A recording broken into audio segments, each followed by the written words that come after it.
How many of you love the smell of freshly baked gingerbread? Now, I'm not a huge just plain gingerbread fan, but I love the smell of it, and I enjoy a good gingerbread cookie, especially when it's topped with that yummy royal icing that we all love.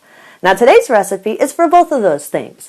I'm going to teach you how to make gluten-free, low-carb gingerbread cookies with a quick, sugar-free royal icing. They are so tasty. These cookies are awesome. They meet anybody's diet requirement. They are sugar-free, they are low-carb, they are gluten-free, they are keto-friendly, and they taste good. And the royal icing, it's sugar-free, and you can use it not just to decorate these cookies, but you can also use it to decorate cakes, to decorate cupcakes, and any other baked good that you need a good sturdy frosting for. This icing is perfect. And you want printable recipes of both of these? Then check out my website at janetsdeliciouslowcarbkitchen.com. You can find printable versions of these and other goodies there for you. And if you're new to this channel, make sure you hit the subscribe button.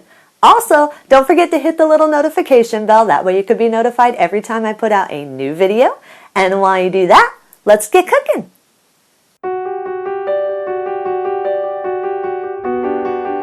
Preheat your oven to 375 degrees. Line 2 to 3 large baking sheets with parchment paper. In a large mixer bowl, combine 4 cups of almond flour, 1/4 cup coconut flour, 1 cup monk fruit sweetener or sweetener of your choice, 2 teaspoons baking powder, 1½ teaspoons xanthan gum, a ½ teaspoon salt, 2 tablespoons ground ginger, 1 tablespoon ground cinnamon, and a ½ teaspoon of ground nutmeg. Whisk these all together until they're fully combined. Add 2 large room temperature eggs. Make sure they are room temperature. This helps them to mix in better. And beat them on low for 20 seconds. Add 1/4 cup of melted butter, 2 tablespoons molasses, and 2 teaspoons of vanilla extract. Beat on low for 20 seconds,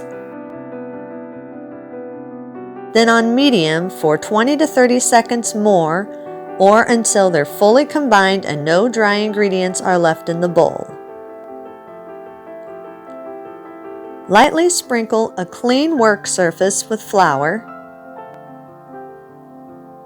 Cut the dough into 4 equal portions and place 1 portion onto the floured work surface.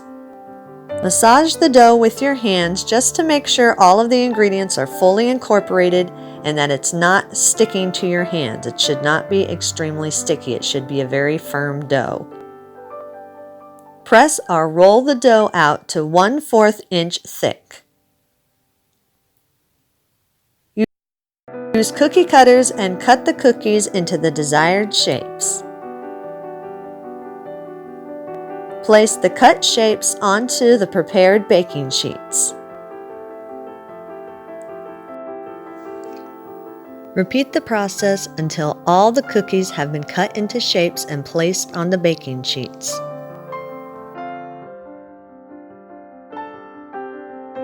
Bake 8 to 10 minutes or until they're lightly golden around the edges. Watch them carefully because they do burn easily.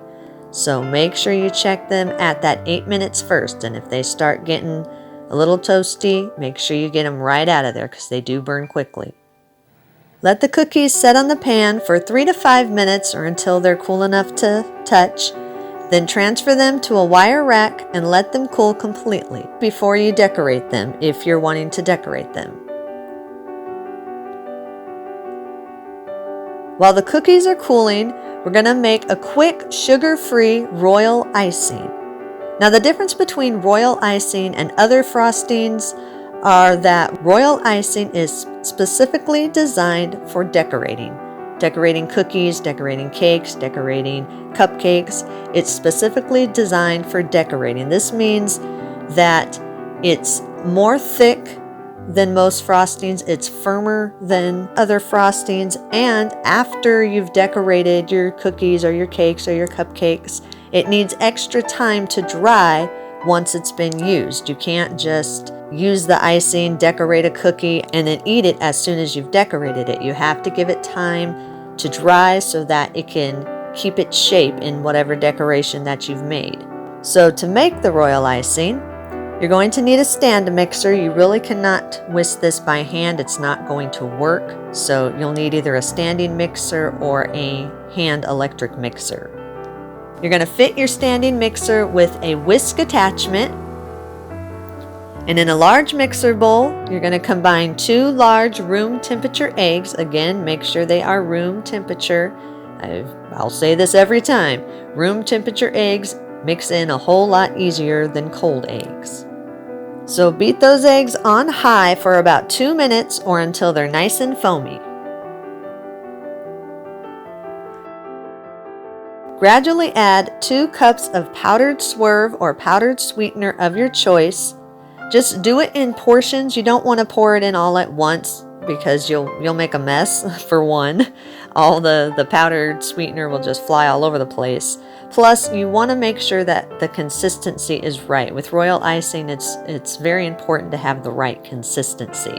So you don't want to just add it in all at once. It mixes a lot better when you just add it in portions. So gradually add a little portion and then beat it on low just until the sweetener is dissolved, and then a little bit more and again on low.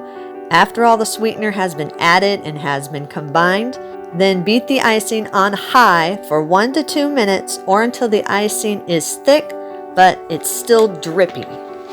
So it should be thick enough that you can scoop it with the spoon and it'll stay on the spoon.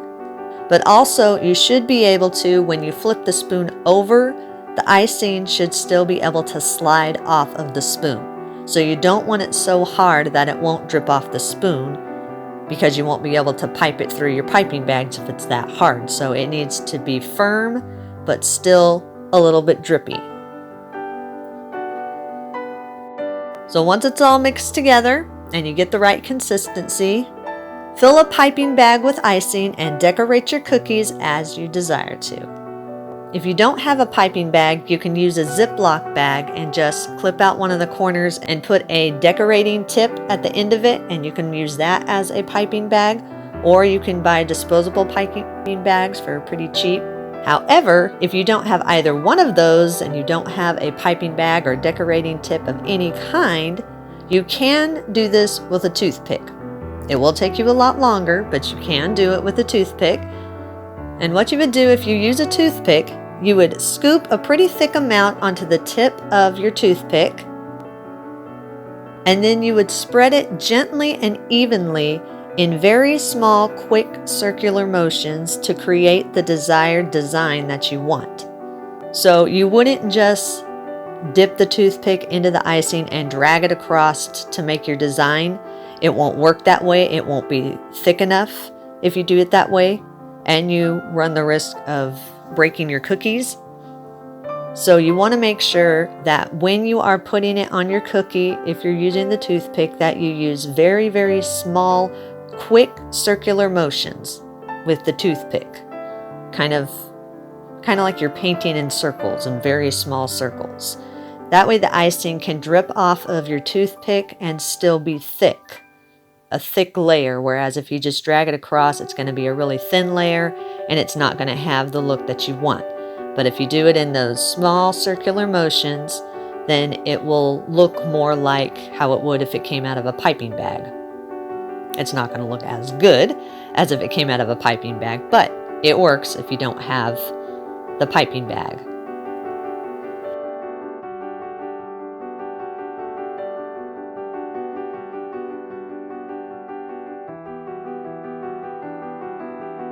You also, if you wanted to, instead of using the toothpick, you could use a spoon and just scoop a small amount onto the cookie and then spread it around to cover the cookie. They call it flooding a lot of times. You flood the cookie. And then once you get to the edges, you can use the toothpick to shape it around the edges so the icing is not falling over the sides. So it's up to you how you want to decorate them. Like I said, if you've got the piping bag, that's the best way to do it. But if you don't have it, the toothpick or the spoon works just fine. It'll take you longer though, I will tell you that. So once your cookies are all decorated, then you need to place them back onto the wire rack and let the frosting dry for 1 to 6 hours, or until the frosting is nice and hard and keeps its shape. It should not be runny at all. It should be nice and hard to the touch. If you have any leftovers of the icing, just store it in an airtight container on your countertop or in your pantry at room temperature. Do not store this in the fridge because it will harden up, and you don't want that. This icing can be made up to 1 week in advance and just stored on your countertop for up to 1 week. But if you choose to do that, if you choose to make it in advance, then you need to stir in about 1 teaspoon of lemon juice before storing the icing. And this just helps to make sure no bacteria builds up on the eggs that are in the icing, because when you're sitting it on the countertop, it's not going to be refrigerated, but you still have the eggs there. So you want to make sure no bacteria builds up on the eggs. So beat in that 1 teaspoon of lemon juice before you store it. This is just if you're making it in advance. If you're using it the same day, you don't have to worry about that. It's not gonna really make a difference. So, and there you go. Gluten-free keto gingerbread cookies and sugar-free royal icing. Eat and enjoy.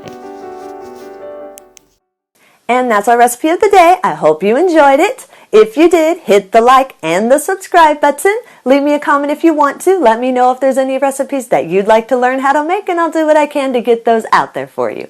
And as always, keep cooking.